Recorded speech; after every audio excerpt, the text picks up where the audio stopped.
अनिका, तुम सुन रही हो ना मेरी बात? तुम माँ बनने वाली हो अनिका। अनिका को धीरे धीरे होश आने लगा था। तब डॉक्टर के शब्द सुनते ही 18 साल की अनिका की कमजोर आंखें एकदम चौड़ी हो गई। वो समझ नहीं पा रही थी कि वो आखिर प्रेग्नेंट कैसे हो सकती है। अभी तो उसकी शादी को 24 घंटे भी पूरे नहीं हुए थे और न ही किसी लड़के ने आज तक उसको छुआ था। ऐसे में अनिका प्रेग्नेंट कैसे हो सकती है? जितनी शॉक्ड अनिका थी, उतने ही शॉक्ड उसके पापा भी थे, जो वहीं डॉक्टर के कैबिन में खड़े हुए थे। और उनको पता था कि कोई तूफान आने वाला है।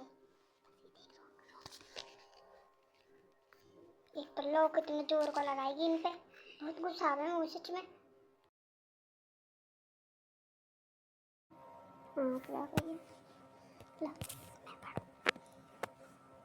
अभी तो उसकी शादी को 24 घंटे भी पूरे नहीं।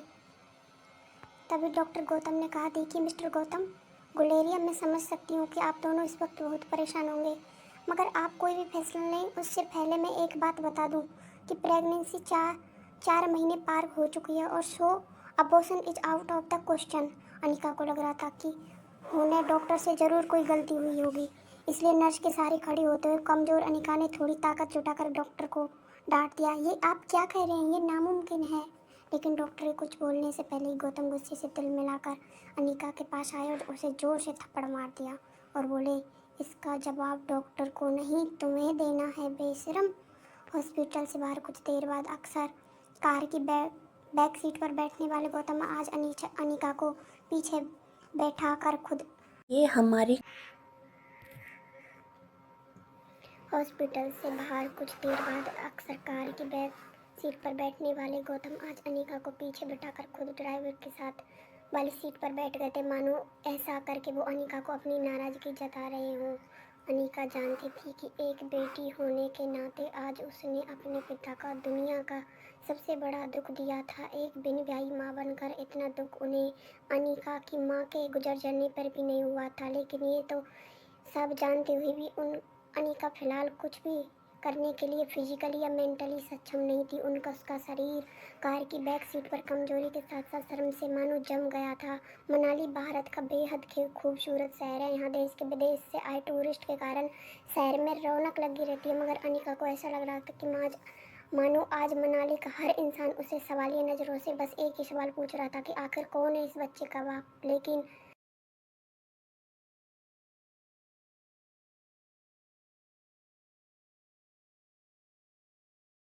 इसका जवाब तो अनिका के पास भी नहीं था। वो बस नमाकों से एक ही बात सोच रही थी कि जब आज तक उसे किसी लड़के ने छुआ तक नहीं, तो वो प्रेग्नेंट कैसे हो सकती थी। अनिका इसी उलझन में थी, तभी उसकी कार उसके घर के बहुत ही बड़े गेट से अंदर पहुंची। वो गेट बहुत ही पुराना था और उसमें जंगल का चित्र भी बना हुआ था। गुलेरिया हाउस ब्रिटिश के ज़माने का मकान था। कहा जाता था कि यहाँ इंग्लैंड के अधिकारी वेकेशन मनाने आते थे। मकान में पुराने मगर शानदार एंटिक्स, बड़ा गार्डन और बीच में फव्वारा बना हुआ था, लेकिन अच्छे से मेंटेन नहीं होने के कारण पिछले कुछ सालों से मकान थोड़ा बंजर सा लग रहा था। गौतम ने घर में एंटर होते हुए अनिका के रिपोर्ट्स को गुस्से से सोफे पर फेंक दिया, अपने सर पर हाथ रखकर बैठ गया और अपने सिर पर हाथ रखकर बैठ गया। एक गुर्राते हुए शेर की तरह वह हॉल में इधर से उधर टहलने लगे। अनिका कमजोर सी और भारी कदमों से गौतम के पीछे पीछे घर में दाखिल हुई। आज अनिका को उसका शरीर रोज के मुकाबले काफ़ी भारी महसूस हो रहा था। वैसे अनिका का वजन उसकी उम्र की लड़कियों से कम 3 गुना ज़्यादा था। गोल मोटा चेहरा, मोटा पेट और ठुड्डी इतनी वजनदार थी कि अनिका की पूरी गर्दन छिप जाती। 120 किलो की अनिका की तुलना अक्सर लोग अनाज की भरी हुई बोरी से करते, लेकिन अनिका का शरीर जितना मोटा था, उसकी शक्ल उतनी ही मासूम थी और क्यूट थी। चेहरे के दोनों तरफ एक एक रसगुल्ला लगाया हो वैसे नरम मुलायम सफ़ेद गाल ठंड की वजह से हमेशा लाल रहती। उसकी नाक और पूरे जहाँ की मासूमियत को समेट कर बनाई गई थी वो वैसी उसकी आँखें, लेकिन आज तक किसी को उसका मासूम चेहरा नहीं दिखा। बस उसका चेहरा बेडौल और निराकार शरीर। बिना माँ की बच्ची अनिका को आज सबसे ज़्यादा ज़रूरत थी तो उसके पापा की इमोशनल सपोर्ट की। इसीलिए अनिका नम आंखों से गौतम की तरफ बढ़ती थी कि तभी गौतम भारी पहाड़ी आवाज़ में उस पर गरज पड़ा। मुश्किल से एक मौका मिला था हमें हमारी ज़िंदगी को बेहतर बनाने का। नसीब वाली थी तू जो डोगरा खानदान के इकलौते वारिस कुणाल डोगरा से तुम्हारी शादी हुई थी। डू यू नो कितने पावरफुल हैं वो लोग? मनाली का सबसे पावरफुल खानदान डोगरास। हमारी कर्ज पेंडिंग कोर्ट केस, हमारी हर तरह की तकलीफ वो मिटा देते उन लोगों ने। लेकिन शादी के 24 घंटे में ही तुमने हमारी ज़िंदगी वापस जहन्नुम बना दी। उनको तुम्हारे इस कारनामे के बारे में पता चलेगा तो क्या होगा? और तुम्हारी छोटी बहन कामनी, उसके साथ कौन शादी करेगा? भले ही वो तुम्हारी सौतेली बहन हो, लेकिन तुम्हारे इस कारनामे की वजह से जब तुम्हारे इस कारनामे के बारे में तेरे ससुराल वालों को पता चलेगा तो भगवान नहीं जाने क्या होगा। नहीं नहीं नहीं, जब तक यह मामला ख़त्म नहीं हो जाता तब तक मैं तुम्हारी छोटी बहन कामनी और तुम्हारी नई माँ मनीषा को उसके भाई के घर भेज दूंगा। कुछ सोचकर वो लोग बोले, लेकिन आज नहीं तो कल सब पता चल ही जाएगा। ये बोलते हुए गौतम अपना सिर पकड़कर सोफे पर बैठ गए थे। अब उनकी आवाज़ में गुस्सा कम और डर ज़्यादा दिखाई दे रहा था। लेकिन गौतम के आंसू मानो करारे शब्द में बदल कर उनके मुंह से निकल रहे थे। तेरा पति कुणाल तो शादी के 1 घंटे के अंदर ही शहर चला गया था। अब इस प्रेगनेंसी के बारे में जब तेरे ससुराल वालों को पता चलेगा तो भगवान जाने क्या होगा। नहीं तो समाज में इज्जत तो उछलेगी ही, मगर हम फिर से उसी दलदल में फंस जाएंगे जहाँ से वो लोग हमें निकाल कर लाए थे। काश तुम भी अपनी माँ के साथ ही। इतना कहकर गौतम रुक गया, लेकिन अनिका वो सुन चुकी थी जो गौतम कहते कहते रुक गए थे। अनिका को कड़वे शब्द सुनने की आदत तो थी ही, मगर आज सवाल उठा था उसके चरित्र पर, उसकी पवित्रता पर। अनिका इस चक्रव्यूह से जल्द निकलना चाहती थी, मगर उसे कुछ भी समझ नहीं आ रहा था कि वो क्या करे। वो सोच रही थी कि अगर वो झूठ था तो फिर उसके पेट में सांस लेने को उत्सुक ये सच क्या था। अगले दिन गौतम ने घर के लगे सारे सीसीटीवी कैमरों की 5 महीने की फुटेज मंगवाई और बारीकी से देखने के बाद पता चला कि पिछले 5 महीनों से छोटी मोटी बीमारी के चलते अनिका घर के बाहर कहीं गई ही नहीं थी। इसे देखकर गौतम गुस्सा में भर गया। इसे देखकर गौतम का अब गुस्सा आश्चर्य में बदल गया था। उसको इतना तो समझ में आ गया था कि कहीं कुछ तो गड़बड़ थी, लेकिन उससे कई ज़्यादा उसे यह चिंता थी कि डोगरा खानदान क्या करेगा। जल्दी अनिका की देखरेख के लिए एक नर्स रखी गई। लगातार देखभाल और दवाइयों से अनिका की तबीयत में कुछ सुधार आ रहा था, लेकिन साथ ही उसके बात रोमांचित कर रही थी कि उसके अंदर एक नन्हा सा जीव सांस ले रहा था। अनिका की उम्र भले ही कच्ची हो, मगर उसके अंदर की एक माँ जिंदगी जन्म लेने को उत्सुक थी। उसकी ज़िंदगी में आखिरकार वो आने वाला था जो सिर्फ और सिर्फ उसका होगा। 4 महीने बीत चुके थे। अनिका अपनी प्रेगनेंसी में लगभग सब कुछ भूल चुकी थी। ना वो किसी से मिलती, न कि कोई उससे मिलता।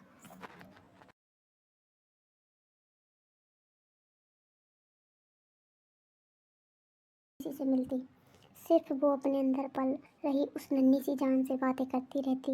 ऐसे में एक दिन अनिका पाइप से अपने घर के बाहर के गार्डन में पानी डाल रही थी।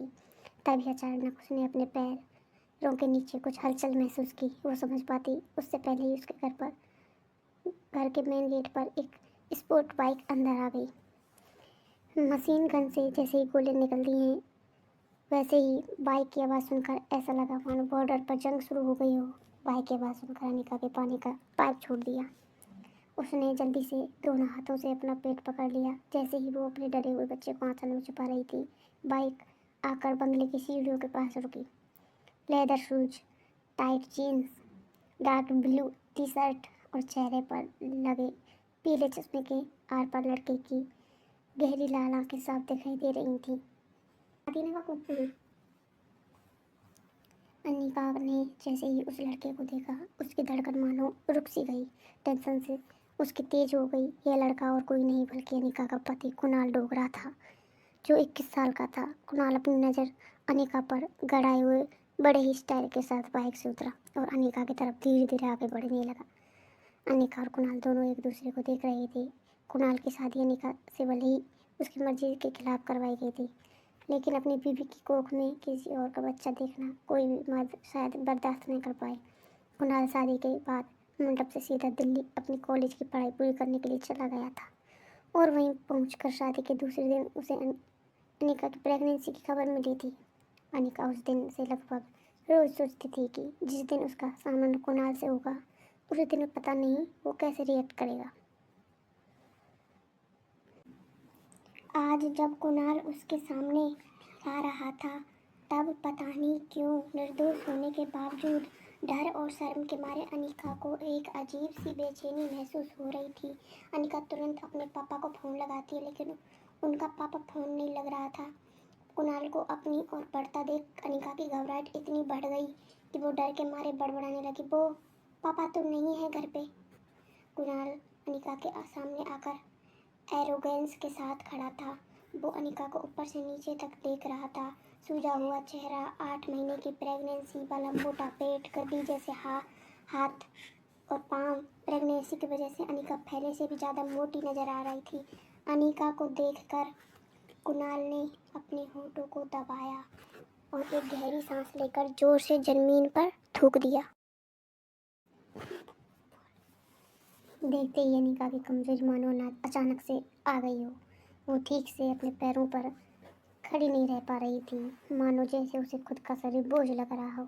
कुणाल गुस्से से घूरते हुए जैसे जैसे आगे बढ़ रहा था वैसे वैसे अनिका एक डरे से मेमने की तरह घबरा कर पीछे होती जा रही थी। ऐसा लग रहा था मानो कुणाल के नुकीले लेदर शूज किसी भी वक्त अनिका के नंगे मुलायम पाँव को कुचल देंगे। तब मेन गेट से गौतम की कार अंदर आकर रुकी। गौतम कार से उतरकर तेज कदमों से कुणाल के पास आया, जैसे कोई सेक्रेटरी अपने बॉस के पीछे भाग रहा हो। गौतम कुणाल के पास आकर उसको कहता है, अरे कुणाल बेटा, आज अचानक से तुमने फ़ोन किया कि तुम आ रहे हो। तुम्हें कॉलेज से छुट्टियां शुरू मिल गई क्या?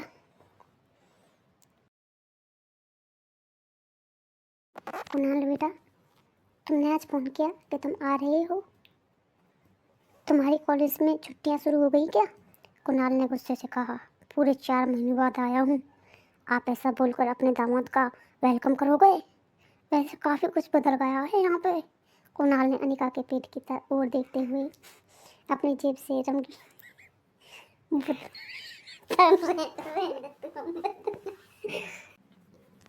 कुणाल ने अनिका के पेट की ओर देखते हुए रम की बोतल निकाली और मुंह से लगा ली।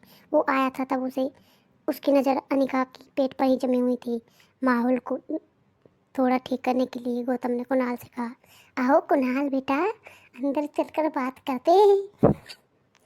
लेकिन गौतम की बातों को अनसुना करते हुए रम की उंगली और अनिका के पेट को घूरता रहा।